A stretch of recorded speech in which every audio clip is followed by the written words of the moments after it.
UFC 311, Islam Makhachev versus Arman Tsarukyan is this weekend. It's a great card. Normally these first pay-per-view of the year, these January cards aren't super great, but because fighters don't want to train during Christmas, whatever. But this is a great card, one of the best January pay-per-views I can remember. So let's get into the predictions. Jiri Prochazka versus Clayton Carpenter. I feel like this is pretty straightforward. I'm going to go with Jiri Prochazka. Clayton Carpenter, he is 8-0, but I just don't think he's going to really be able to climb the ranks. Jiri Prochazka trains with the Habib team. He's been in camp with Islam and Umar, so I'm sure they've been training really hard. Well-rounded fighter, good grappler, and I think unless you're really good, you're going to probably lose to him. So I'm going to go with Jiri Prochazka there. Ricky Turcios versus Bernardo Sopaj.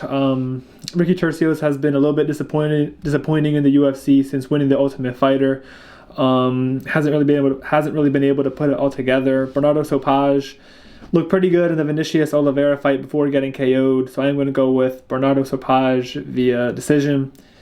Rinya Nakamura versus Muin Gafarov. Rinya Nakamura, strong wrestling base. I think he's won 4 or 5 fights. He is undefeated, 9-0. He's kind of just been boringly out wrestling guys on the prelims, and he hasn't gotten a jump up. But Muin Gafarov didn't look great his last time out against Lima, I believe. I'm going to go with Rinya Nakamura getting another one of these kind of boring, boring wrestling decisions. Karol Rosa versus Aline Perez, kind of a coin flip of a fight. I feel like Karol Rosa has fought better competition, and Aline Perez hasn't really impressed me so far, so I'm going to go with Karol Rosa winning maybe a split decision, something like that. Zach Reese versus Azamat Bekov. I believe Azamat is a short notice replacement, so I am going to go with Azamat Bezakov here. I just think Zach Reese got dumped on his head by Cody Brundage. That's not a good look. Azamat Bekov, he's 18-3. He's beat some guys with decent records. So I'll take the flyer on him here. What are the odds? Oh, yeah, he is the favorite here as well. So I'll go with Azamat. Grant Dawson versus Diego Ferreira. Grant Dawson, not an exciting fighter. The takedowns, the wrestling, it's not super fun to watch. He doesn't really do a lot on the ground. Diego Ferreira, he's coming off a very good win over Rebecki. A grappler who was looking to take him down, and he did well in the later rounds. He did well. I know Grant Dawson is the favorite. He is the younger fighter. I really don't mind picking Ferreira here, especially late. But I am going to go with Grant Dawson winning a 29-28 decision where he is able to get Ferreira to the ground, at least in the first 2 rounds. Bogdan Guskov versus Billy Elikana. This was supposed to be Johnny Walker. Elikana taking this on short notice. I am going to go with Bogdan Guskov here, probably to get a KO. I think he's going to beat most of these unranked kind of short notice guys. I think he won't lose till they give him a real step up. Moving on up the card, Jailton Almeida versus Sergey Spivak. This is two grapplers of the heavyweight division. Spivak, you have to admit it was an impressive win to armbar Tybura in the first round. But Jailton Almeida, I just think he's able to get all of these kind of unathletic, slow heavyweights to the ground. It's going to take a athletic heavyweight like Aspinall to thwart the takedown attempts. I know he got knocked out by Curtis Blades, but he easily took down Curtis Blades, and that's hard to do. Sergey Spivak, maybe he could get something with the jiu-jitsu going, but I am going to go with Jailton Almeida. Maybe by a decision. I don't know, because I do think Spivak he does have good grappling. Maybe he'll be able to get up. Maybe he'll be able to defend some takedowns. But you have to kind of go with Almeida here. His grappling is really, really good, really dominant. So I'm going to go with Jailton Almeida, probably 30-27. Peyton Talbot versus Raoni Barcelos. I'm all in on the Peyton Talbot hype. Ever since his Cameron Simon win, I think he's going to get very close towards the top. I'm not saying he's a future champion, but I think he'll go pretty far. I am going to go with Peyton Talbot, probably by early KO. Barcelos, he's a decent fighter for sure, but if any solid prospect gets by him, especially at this point in his career, what is he? He's 37. So I'm going to go with Barcelos winning. I'm going to go with Talbot probably getting an early KO. I do think he is the real deal. Moving on, Kevin Holland versus Renier de Ridder. This has to be close in odds. Yeah, it's evens.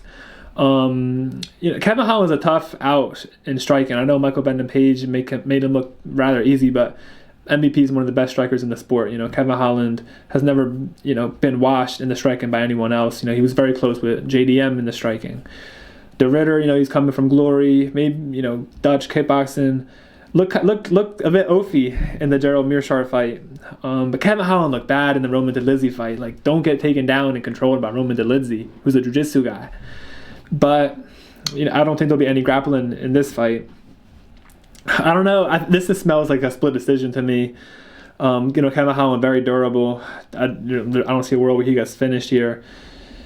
But, we do know his level. He's fought so many times that we know his level. De Ridder, we're not really as sure. I'm going to go with De Ridder, winning the split decision. Something like that. Beneil Dariush versus Renato Moicano. This is a very interesting fight. I know that the trajectories I think that's the reason why Dariush is the underdog, why so many people are picking Moicano. Moicano's career is just going like this, and Dariush's career is going the opposite, right? But Beneil Dariush is a great grappler. Look at the Gamrot fight. He really looked impressive in defending those takedowns. And I know that Beneil Dariush, we all think he's like this old guy, Moicano's this young up-and-comer. They're the same age. I know Beneil Dariush looks like 45. He's got the gray hair, but I like Dariush. But, the chin is a concern because I don't think Charles Oliveira landed a clean strike. And the one punch to Arman Tsarukyan, it's not a good look. But Moicano's not really super dangerous on the feet. And Dariush can defend takedowns. It is tough because, maybe Moicano's training a bit harder, knowing that he has, he's close to a title opportunity. He's close to really getting a lot of money. Dariush kind of knows that he kind of missed those opportunities.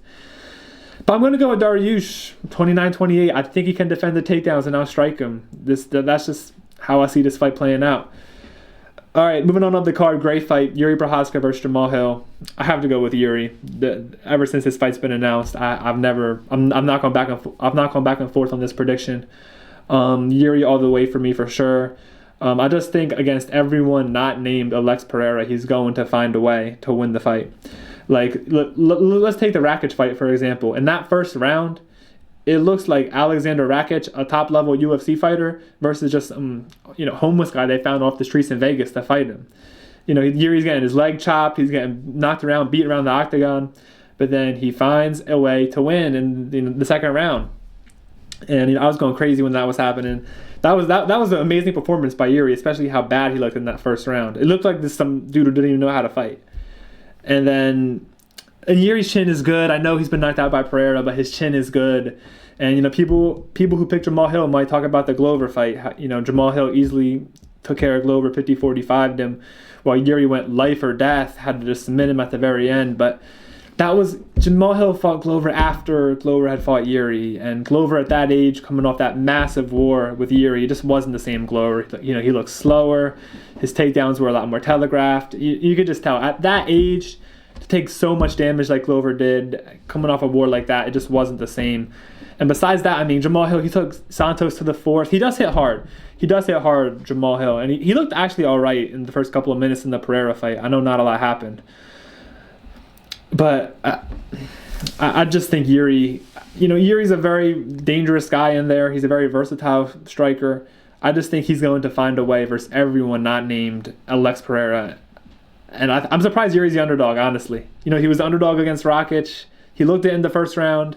But, Jamahal Hill doesn't really have a great win besides, his best win is Glover. Besides that, Johnny Walker, Santos, Jiri has that Rakic win. It's a very good win. The Reyes win is aged well. The Ozdemir win has aged well. I have to go with Jiri here. I have to do it. Moving on up the card, Merab Dvailisvili versus Umar Nurmagomedov. Great fight. I'm super excited for it. I'm actually a bit stunned that Merab is this big of an underdog. I'm going to pick Merab here. Look, I know Umar has great wrestling. He has the wrestling background. He'll be able to defend the takedowns. It doesn't matter. Petr Yan defended the takedowns. If Merab took him down, he got right back up. Merab still 50-45'd him. We have to come to the realization that Merab is just a one-of-one fighter in the sport. He's just a freak, really. And Umar, beating Corey Sandhagen, that's a great win. And I do think Umar is very good, but the grappling didn't look amazing against Corey. We don't think of Corey as one of the better grapplers. Umar, he would, Corey would defend a lot of the takedowns. Umar would get him down. Corey would pop back up. Corey just didn't do a whole lot on the feet, and Umar, he won the fight on the feet. And he's got quick kicks. He's a good striker, but I'm not wowed on the feet here. He just, he was the one doing more than Corey, and that is a good win to beat Sandhagen. But look, Merab isn't anything special on the feet either. But Merab would just shoot 100 takedowns, and Umar can't get any offense off. That's what happened against Petr Yan. We said, Yan will easily outstrike him, and he'll defend the takedowns. Well, guess what? He easily did defend the takedowns. But it's just different with Merab. It's just different with Merab. I think the only way to beat him is to KO him, or to finish him, I guess. And maybe, I don't see Umar KOing him. Merab has a great chin, great recoverability. He ate like 50 big punches in the Moraes fight. And he was hurt, but he found a way to come back. And I just think you're going to need to KO him. And, is Umar the best jiu-jitsu guy? I don't think so. Can Umar KO him? Maybe. I think, if someone was going to KO Merab, it would have been O'Malley with like a right hand or a knee or a kick. O'Malley's a bit longer. Got a bit more pop on him than Umar. I don't think Umar's going to be the guy to just snipe a right hand on Merab or just get a guillotine. And I think he'll defend the takedowns. It doesn't matter. Petr Yan did that.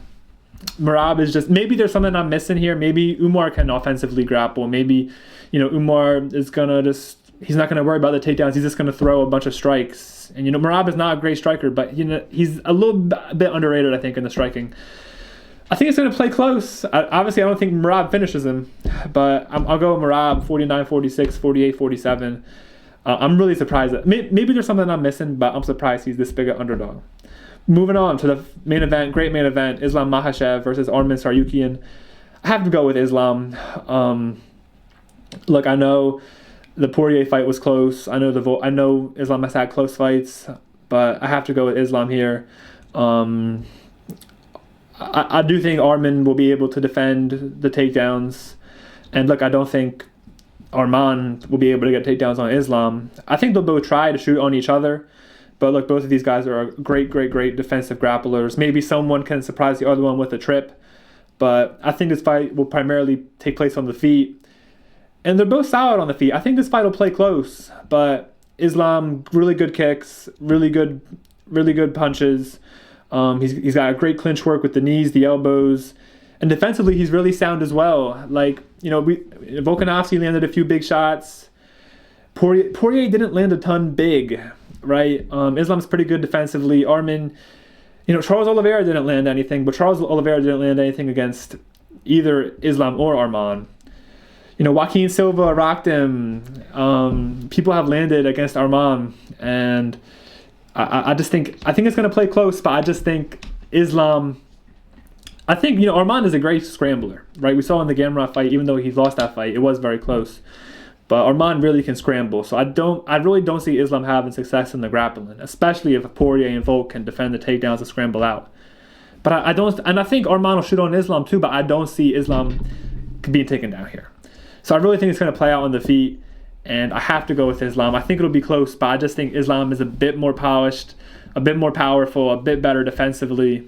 Arman has nice kicks, but. And Arman has knocked people out, right? He knocked out Dariush. Again, the chin is a little bit questionable with Dariush. I think he knocked out a few other people, but I think Islam is a bit more dangerous of a striker, right? Knocking out Volk, dropping Charles Oliveira. I think Islam's a good counter striker. We don't see Arman. I just think Islam's a bit more intricate in his striking, even though it doesn't always look the prettiest. I just think Islam's the better striker, and he'll be able to win more minutes than Arman, and he'll have bigger moments. We rarely see Islam's head get knocked back with a 1-2. I can see Islam landing good twos on Arman, landing good kicks, getting some knees in the clinch, maybe getting a trip. Arman pops back up. I think Arman will win a round or two. I think it'll be close. Again, Islam's had a lot of close fights, or 2 close fights really, not a lot. But I don't see this fight being an early finish or a domination. I'd be stunned. I'd be stunned if like this is a domination either way. I just think stylistically it's always bound to kind of play close, but I think it's hard to pick against Islam right now. I do think he is the best fighter in the UFC right now. And again, if I'm picking against the best fighter in the UFC right now, I would need a fighter who's a bit more dangerous than Arman. I think Arman is really good. I think he's definitely going to win fights, but I have to go with Islam here. So yeah, that's my predictions. It's a great card. I think I'm probably going to be live for it, so tune in, and then I'll make a reaction to the card as well. So thank you for watching. See ya.